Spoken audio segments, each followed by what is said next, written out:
Matapos i-anunsyo ni Vice President Sara Duterte na tatakbo siya sa pagkapangulo sa 2028, Yun ang bibi ko. personal na isinulong ni Senador Robin Padilla na si Senadora Amy Marcos ang maging running mate ni Duterte. Isusulong niyo po actively yung Sara Amy? Oo, lahat. Kapag umiikot ako sa ibang bansa, yung lagi sinasabi ko, gusto ko talaga Sara Amy. Reconciliation ako.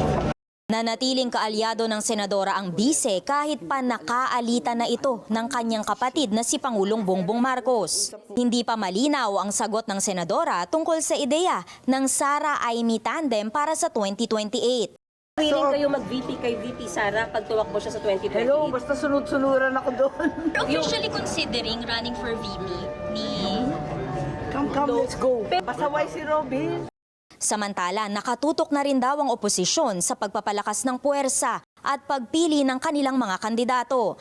Ayon yan kay Senate Deputy Majority Leader at Opposition Senator Risa Ontiveros, na una nang nagsabing nakahanda siyang maging standard bearer kung yan ang mapagdedesisyonan ng oposisyon.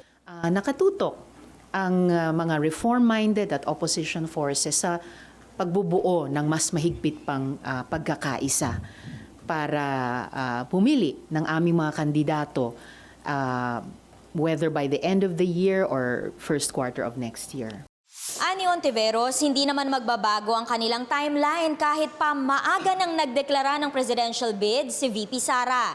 Nilinaw rin ng senadora na itinuturing niyang kaalyado si dating Senador Antonio Trillanes kahit na ngayon pa lang, tila may hindi pagkakaunawaan na sa kanilang hanay.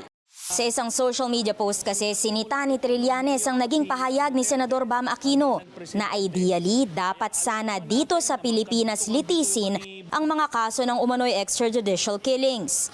Anya, insensitive at unfair ang pahayag ni Aquino. Tumanggi munang magbigay ng komento si Aquino. Muling umingay ang usapin ng International Criminal Court sa Senado matapos pangalanan ng tribunal sina Senador Bato de la Rosa at Bongo bilang co-respondents sa kasong Crimes Against Humanity laban kay dating Pangulong Rodrigo Duterte. Ayon kay Minority Leader Alan Peter Cayetano, magpapanukala ng resolusyon ng minorya para isulong ang pagrespeto sa mga korte ng bansa. Sira ang ating constitutional framework and the concept of sovereignty kung ang ating local courts ay gagawin nilang powerless. Well, cross the bridge when I get there. Are there members who would want to focus? Then I'll vote the focus. Para sa impormasyong napapanahon at on demand, Amor Santos, Newswatch Plus.